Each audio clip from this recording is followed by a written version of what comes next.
Cycle चलाते चलाते रघु ने एक बार आसमान की ओर देखा। उसने देखा कि राख के रंग का आसमान बादलों से घिर रहा है। चारों ओर की हवा जैसे थम गई हो। उसे समझ में आ गया कि तूफान आने वाला है, लेकिन कुसुमपुर पहुंचना अभी भी बहुत दूर था। रघु ने पैडल पर जोर से दबाव डाला, लेकिन वो ज्यादा दूर तक जा नहीं पाया। अचानक जोर का तूफान आ गया, साथ ही लगातार तेज बिजली कड़कने लगी और थोड़ी ही देर में मूसलधार बारिश शुरू हो गई। सामने का रास्ता बारिश की परत में छिप गया। रघु ने कोई और उपाय ना देखकर एक घने पेड़ के नीचे शरण ली, लेकिन फिर भी वह बारिश की मार से बच नहीं सका। हे भगवान, इस तूफान को रोको, मेरी रक्षा करो। शायद भगवान ने उसकी प्रार्थना सुन ली। थोड़ी ही देर में तूफान और बारिश थम गई, लेकिन सड़क की जो हालत थी उसमें अब साइकिल चलाकर आगे बढ़ना संभव नहीं था। मजबूरी में रघु साइकिल को घसीटते हुए आगे बढ़ने लगा, लेकिन थोड़ी दूर जाकर उसे समझ में आया कि वह रास्ता भटक गया है।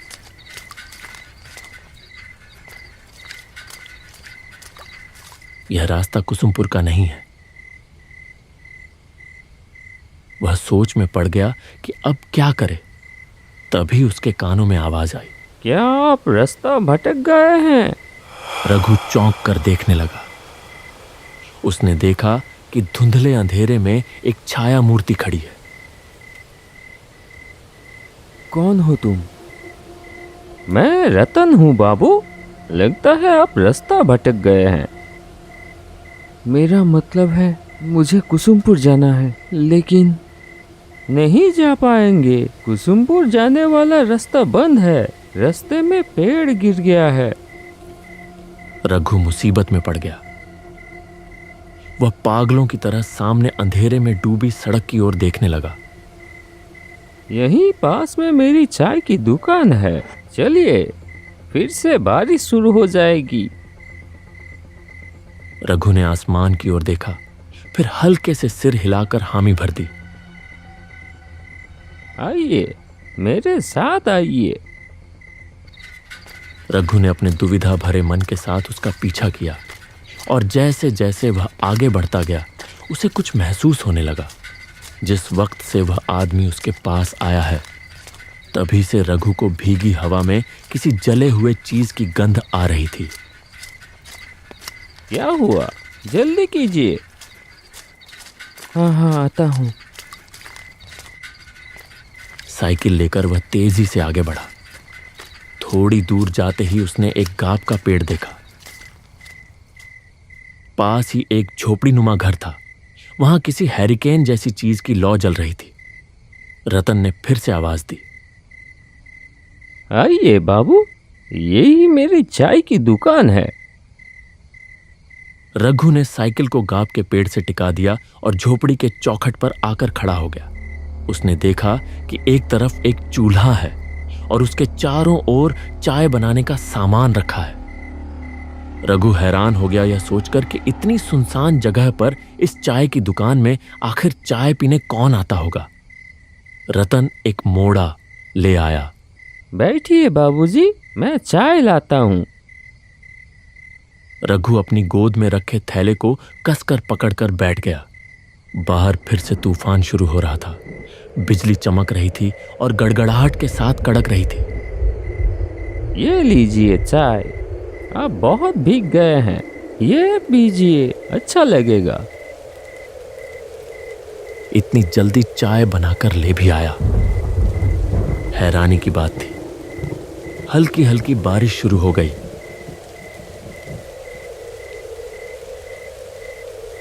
रघु चाय की चुस्की लेते लेते पूछ ही बैठा,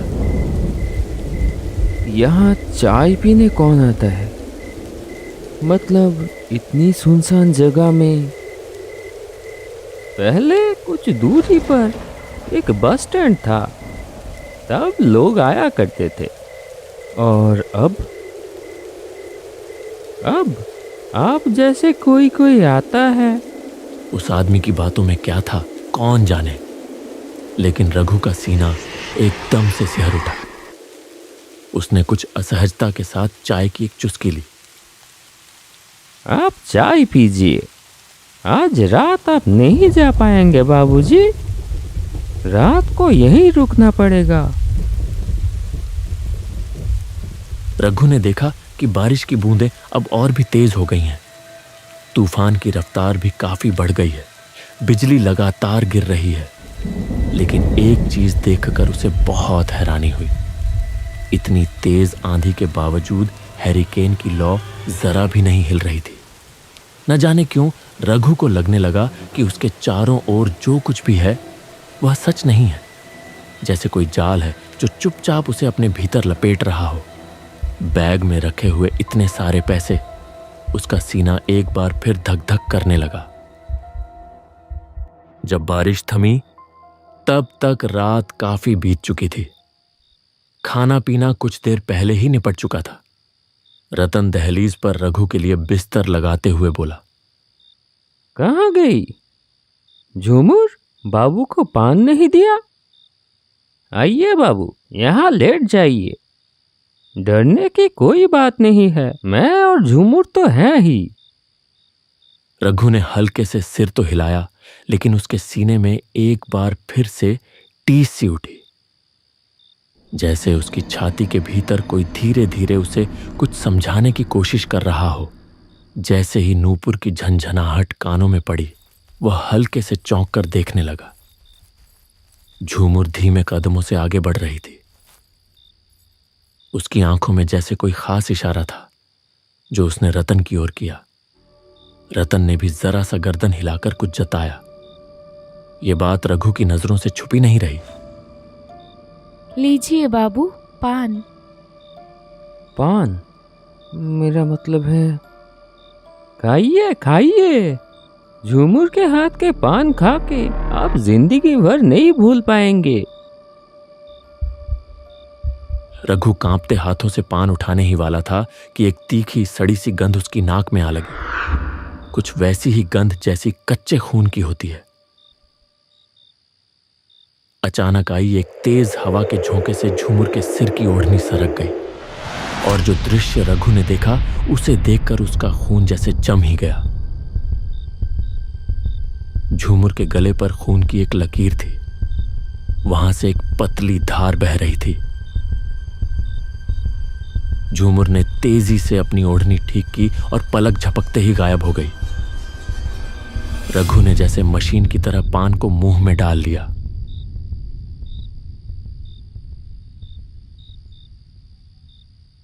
रतन हैरिकेन की लौ धीमी कर कमरे के अंदर चला गया।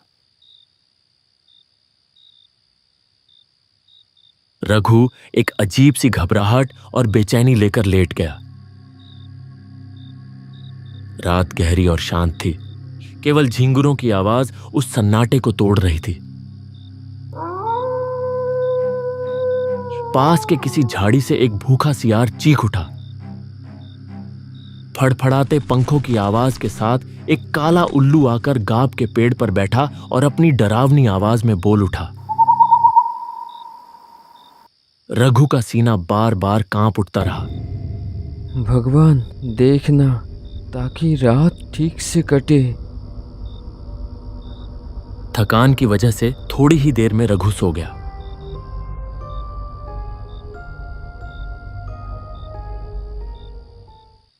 अचानक एक डरावनी चीख चारों ओर गूंज उठी।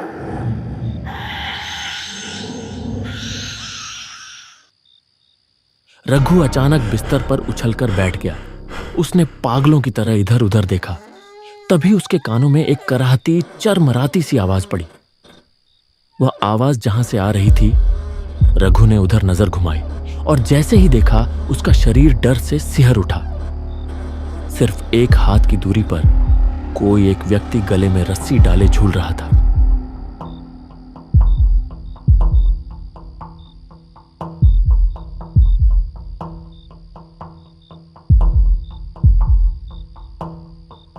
क्या हुआ बाबूजी?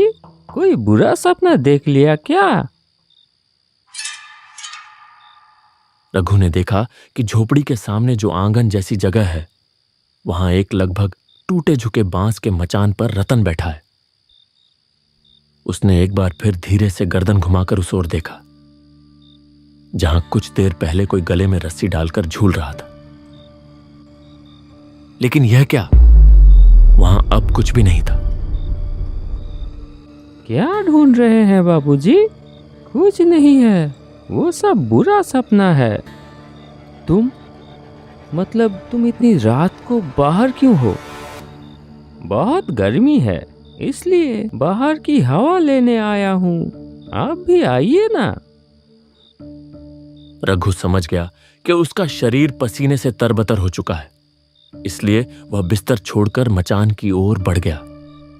भीतर दबा एक अजीब सा असहज भाव लिए वह रतन के पास जाकर बैठ गया। तभी कहीं पास से एक निशाचर पक्षी तीखी आवाज में चिल्ला उठा। उस एक चीख ने पल भर के लिए फैली खामोशी को चकनाचूर कर दिया। इतनी गर्मी है, अब नींद आएगी ही नहीं। ऊपर से सपने में आप क्या कुछ देख रहे हैं। इससे अच्छा मैं आपको एक कहानी सुनाता हूँ। 3 साल पहले की बात है। ऐसा ही एक चाय और नाश्ते का दुकान था उसका। सब कुछ ठीक ही चल रहा था, लेकिन इंसान अकेले कब तक रह सकता है। इसलिए उसने शादी कर ली किसी दूसरी गांव की एक लड़की से। उस लड़की को एक नज़र देखते ही नज़र ठहर जाती थी। बहुत लोग कानों कानों में फुसफुसाते रहे, ये तो जैसे गोबर में कमल का फूल होगा तो उसके चाहने वाले भी होंगे। खैर, दुकान में भीड़ बढ़ने लगी और उसकी बीवी ने भी हाथ बटाना शुरू कर दिया। उसकी चाय की दुकान में शंकर रोज चाय पीने आने लगा। एक कप चाय पीता था, लेकिन 1.5-2 घंटे तक बैठा रहता। उसकी बीवी की तरफ उसका नजर है, ये समझ में आ रही थी उस आदमी को। लेकिन नई दुल्हन के बारे में ऐसा कुछ सोचने को उसका मन नहीं मान रहा था। इतनी सुंदर पत्नी के बारे में कोई आदमी कैसे सोच सकता है ये सब? वो आदमी भी नहीं सोच सका। ऐसे ही दिन कट रहे थे। एक दिन दोपहर के बाद वो बाजार जाने के लिए निकला। मैं चलता हूँ, आखिरी बस में लौटूंगा। शाम को दुकान खोलने की जरूरत नहीं है। अच्छा ठीक है, अच्छे से जाना।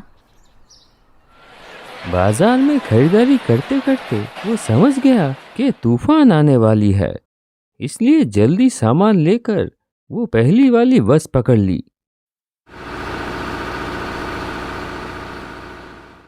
जब बस ने उसे मोड़ पर उतारा, आसमान काला हो चुका था।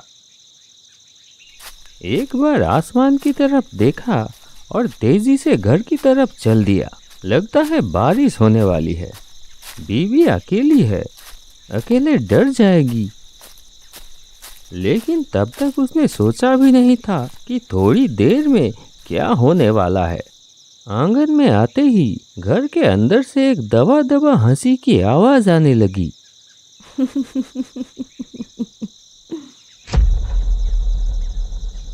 एक पल के लिए वो ठिठक गया।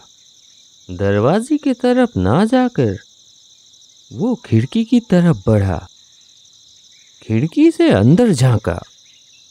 घर की मध्यम रोशनी में जो उसने देखा, उससे उसके शरीर में जैसे बिजली दौड़ गई। बिस्तर पर शंकर लेटा हुआ था और उसकी बीवी उसके सीने पर आधी लेटी हुई धीरे धीरे हंस रही है।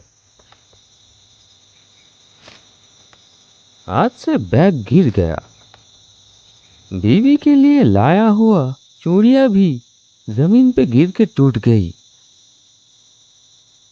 कौन? शंकर दौड़ते हुए बाहर आ गया। उस आदमी को देखते ही वो हक्का बक्का रह गया।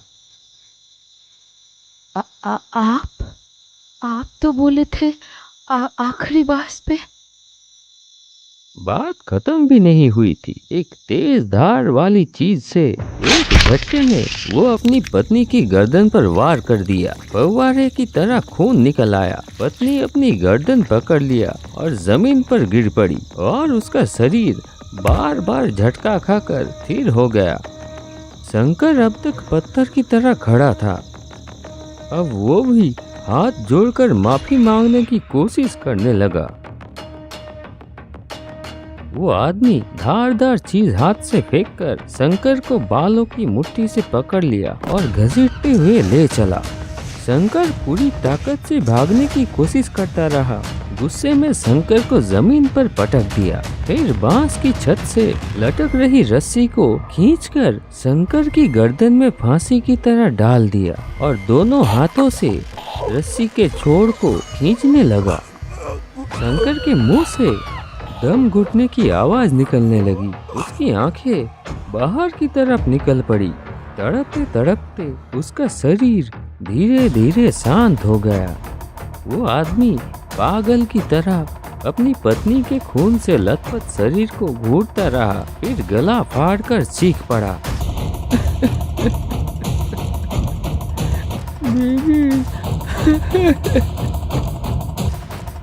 ऐसा क्यों किया तुमने? क्यों किया?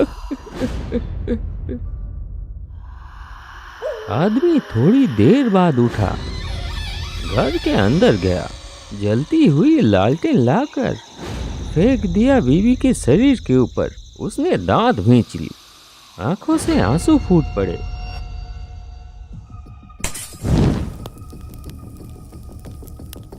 कड़कती आवाज के साथ बिजली गिरी। तेज आंधी ने आग को पूरे झोपड़े में फैला दिया। धधकती आग में वो आदमी भी जलने लगा, एक भयानक मृत्यु चीख के साथ। रघु जैसे किसी गहरे सम्मोहन में डूब गया था। जाइए बाबू, तैयार हो जाइए, थोड़ी देर में सुबह हो जाएगी और हमें भी तो जाना होगा। रघु ने अब और बात नहीं बढ़ाई। रात जैसे तैसे कट ही गई थी। वह जल्दी जल्दी तैयार हो गया। फिर दरवाजे में हल्के से दस्तक दी।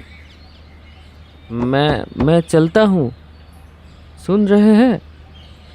तो फिर मैं चलता हूँ। नहीं, कोई उत्तर नहीं आया। एक पल के लिए रघु रुका और सोचा। फिर गाब के पेड़ से टिकाकर रखी हुई अपनी साइकिल उठाई और बाहर निकल गया। न जाने कहाँ गए। लौटते वक्त एक बार मिलकर जाऊंगा। लेकिन कुछ दूर जाते ही रघु को याद आया कि वह लापरवाही में पैसों का बैग वहीं भूल आया है। वह तुरंत साइकिल घुमाकर वापस उसी जगह लौट आया। लेकिन यह क्या हालत! वो झोपड़ी कहाँ गई? वहां तो अब सिर्फ एक अज्जली झोपड़ी का ढांचा पड़ा हुआ था। तो क्या रतन ने जो कहानी कल सुनाई थी वो? आप शायद ये ढूंढ रहे हैं। रघु तेजी से पलटा। देखा, उसका पैसों वाला बैग। कौन हो तुम? मैं? झूठ। तेज हवा के झोंके से ओढ़नी हट गई। वही सड़ी सी तीखी गंध फिर से उसकी नाक में आ लगी। रघु की आंखों के सामने प्रकट हुआ एक औरत का भयावह खून से सना चेहरा। रघु होश खो बैठा और साइकिल समेत वहीं सड़क पर गिर पड़ा।